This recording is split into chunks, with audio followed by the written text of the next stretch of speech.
How to log in into Paycom Employee account. Let's get started. Launch your preferred browser.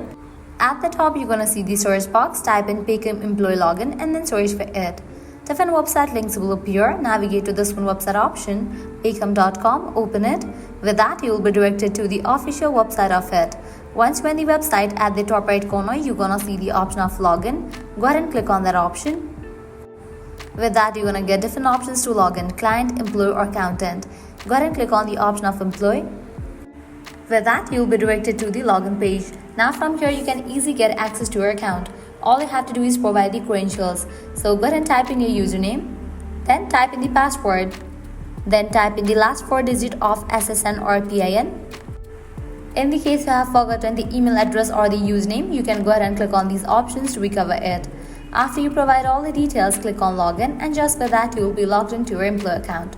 So this way you can easily log in into Paycom employee account. This was really simple and quick process. At the end, if you guys find this video helpful, don't forget to like, share and subscribe to our channel. Thanks for watching.